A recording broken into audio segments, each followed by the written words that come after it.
And at the start, I couldn't find my feet. I couldn't recognise, what my goal was in life then. A lot of people at the start of the year were sort of saying, this is going to be the worst world number one in the world. And my heart was pounding and just couldn't wait to get off the stage. And that's when I sat there and thought, can I be a professional dart player anymore?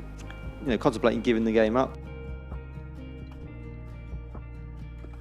Welcome to the MODUS Super Series. Before we get into your career, just give us your impressions of the place here, the Live Lounge in Portsmouth. Yeah, it's amazing, isn't it? I mean, I had a little throw down there, did a few things. The setup down there is absolutely fantastic. It's really impressive, and it really does help you. So yeah, I'm super impressed on the way it's set up, and the way it gives the amateurs an extra chance is fantastic.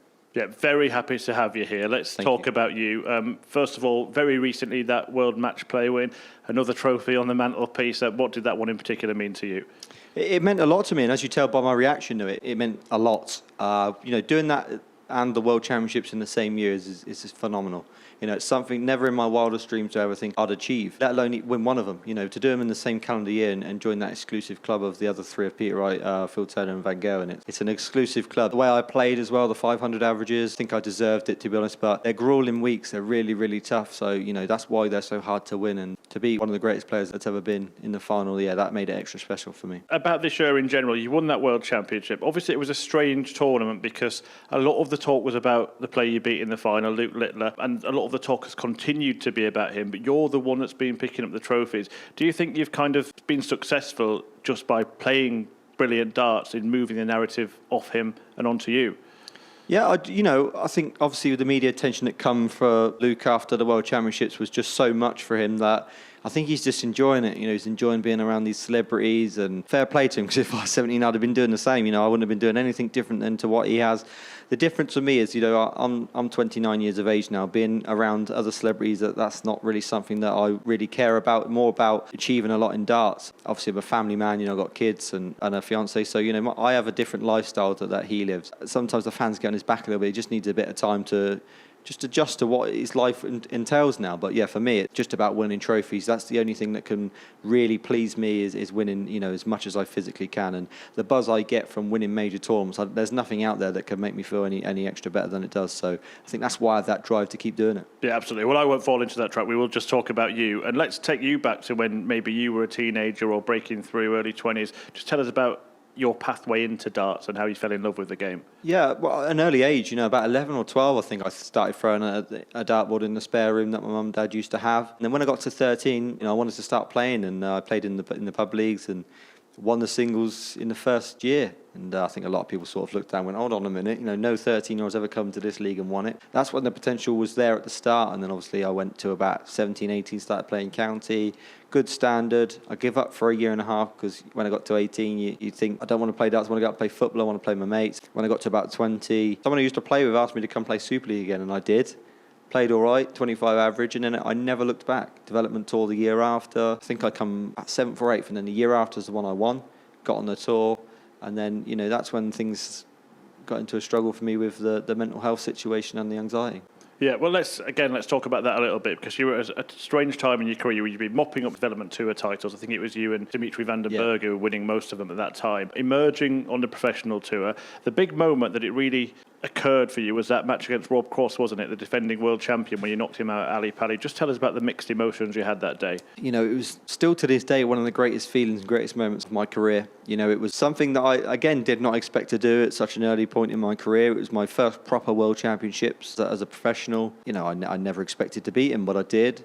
And it gave me this massive success at such an early age. And, it wasn't at the levels of what it would be now, but I had a lot of media attention from that. And that's when I think the anxiety creeped in. I think I let it all get to my head thinking, oh my God, I've got to do this, I've got to do that. And it started to throw me into this panic spiral. And, that's when it all started for me, to be honest. And the year after that was when I was just getting it every day. I never really got it in darts, but I think that was the key moment of when I started to get it. And, I remember playing many games where I was like 5-2 up, 5-3 up, and the panic of me just wanting to win so desperately, it just come over me, and my heart was pounding and just couldn't wait to get off the stage. And that's when I sat there and thought, can I be a professional dart player anymore? Can I do this? Well, I was contemplating giving the game up, but I'm certainly glad I didn't. I worked my way through that. Got some help with CBT, cognitive behaviour therapy, I think it's called, and that was the key to me to getting over it. And realising that I didn't have to put all this pressure on my mind, and I'm in a much healthier place now physically and mentally, and you need to be able to play this game. So yeah, it's definitely helped me and got me to the stage of my career now where I feel really comfortable. Yeah, I just wanted to touch on that because with anything to do with health, whether it be physical, mental, you've dealt with both. Was there a moment when you thought, right, I need to get some help and support with this? Yeah, I think, when I was contemplating giving up darts, and obviously the potential has always been there for me. It's all, everyone's seen that from, when I first was mopping up the titles on the development tour. The potential was always there. It was just about me, getting up on that big stage and getting a big win or something, and I just sat back after them moments and thought, I have to change something. Otherwise, I do give up the game because I can't carry on like this. It was really important that I went and got that help. And then we got to the COVID situation. I thought, this is the time to lose weight, because if I didn't, I could have put more on. And I worked incredibly hard, harder than I've ever worked to lose the weight. And when you match the two together, to beat them both in the space of 12 months. But that's probably the greatest achievement of my life. I've won a world title, but beating them both, getting myself into a physical and mental really good state, that is the best win of my career, that's for sure. My preparation nowadays is my family and working hard, practicing at home, and then when I go to these tournaments, if I'm going to be away from family, which is obviously the hardest thing for me, I want to make sure my mind's fully 100% focused on, winning. Every time I go to an event now, I'm really looking forward to it. Even if it's just a pro tour, I really look forward to it. And everyone knows I love darts to bits. So,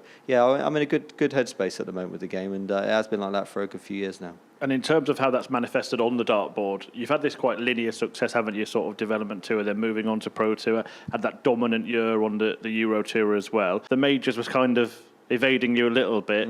What was that moment like when you finally managed to win your first major last year? Yeah, I mean, if you just look back at that footage of when I hit that 138, you can just tell the absolute excitement in my body. I could not hold that in, that celebration, and it just felt so incredibly overwhelming that I'd finally achieved something that I just set my whole life out to do. It was an amazing moment, and my son's birthday was the next day, so it was just an amazing 24 hours for me, and I'll always look back on that moment very fondly because it made me the person I am today and allowed me to go on and create so much success the next 9 months after it. Yeah, then you keep winning them, and you get to the World Championship. A dominant performance there.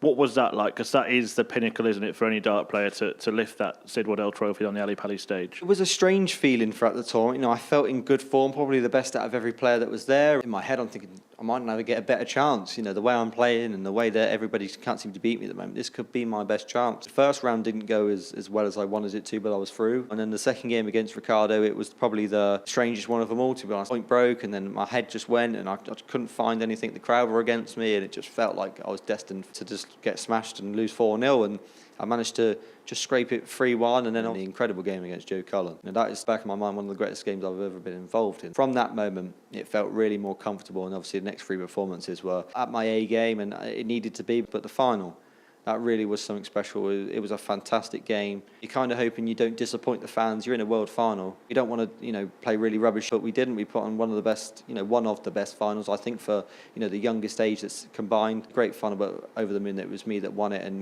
that's opened so many doors for me now, being world number one as well, all the World Series invites. It changes your life, and it will change your life forever being world champion. You spoke earlier about sort of building resilience and mental health side of things as well. You went into that World Championship as a strong favourite because of what you've been doing before. How have you dealt with that pressure, both in the build-up to winning your first World Championship and since? Because obviously as world champion and world number one, you're going to go into every tournament expected to win, which is a different feeling altogether, isn't it? Yeah, I think at the start, I did let it get to me a little bit. I felt maybe that because I'd won like 4 out of 5 majors, I felt like I probably had to keep doing it all the time, and I thought everyone's going to expect me to win every tournament now. And at the start, I couldn't find my feet. I couldn't recognise, what my goal was in life then. I was world champion, world number one, and I'm thinking to myself, unless I win massive titles now, nothing's going to please me. But I sat back after the first month and a bit and thought, can't go on like that. You're going to have to accept that you're going to play bad performances. And then obviously after the first couple of weeks in the Premier League where I found my feet, then you started to see the real me again. 3 weeks on the trot, which I thought I was, untouchable in them 3 weeks. I was unbelievable. Again, that gave me that confidence to go on and do well. And then the UK Open final, which was another confidence booster. And I think after them 3 weeks in the Premier League, that's when you see the real me back. I found my feet and I started to show that level again. And it's been a success. And a lot of people at the start of the year were sort of saying, this is going to be the worst world number one in the, in the world. And I didn't listen to that. I thought, just judge me at the end of the season and we'll see if I am. But, I've achieved a lot already this year, so